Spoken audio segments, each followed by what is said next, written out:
How does waste diversion from landfill in operations relate to the sustainability of products? Yeah, I feel these are definitely inherently tied together. Um, Going back to the waste diversion hierarchy, that top solution would be for source reduction. A product really can't be sustainable if it's also creating all of this waste along with it that has nowhere to go. Um, and I think when you're thinking about waste kind of being retired to the landfill, we want to encourage the material to stay in circulation so that it can be incorporated back into products and kind of keep living its life as the material that it is. Yeah, that's fabulous, and that's you're absolutely right.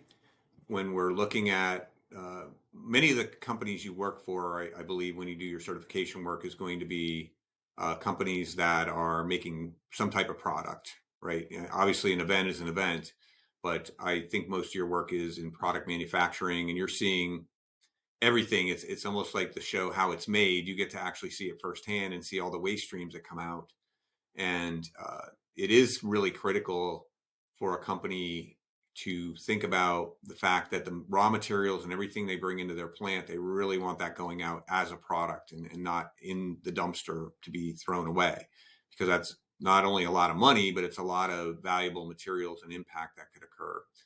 So I think that there is a major connection here in terms of minimizing the footprint of the product, because even when we do life cycle assessment work, we're looking at those products, and if there's a lot of scrap or a lot of waste in the production of the product, you have to count that in the life cycle assessment.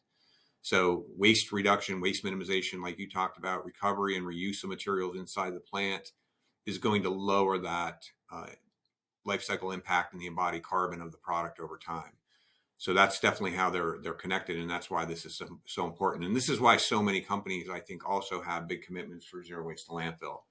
Knowing that it's important for them not only to manage their break room waste and the things coming out of the cafeteria, but really to make sure all those materials and packaging even is going out with the product and being sold and not put into disposal. Even recycling. A lot of times we've been into plants where they're really proud about their cardboard recycling, and then you look and 10% or 20% of the recycling bale is their own boxes that should be going out with the product.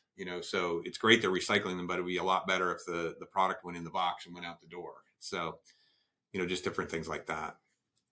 Yeah, absolutely. And we also know that waste is a part of scope 3 emissions. So reducing waste is also going to reduce your scope 3 emissions and overall carbon footprint. And scope 3 is a really hot topic right now with all these companies trying to benchmark their carbon footprints, especially their scope 3 emissions, because we know that scope 3 tends to be the highest in their emissions profiles.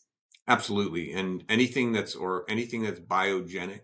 So that could mean the paper towels in the bathroom, or the food waste out of the cafeteria, or the cups that people bring in from their coffee.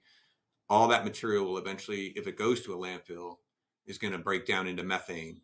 So that's why it's really important that we definitely try to minimize waste to landfill. Absolutely.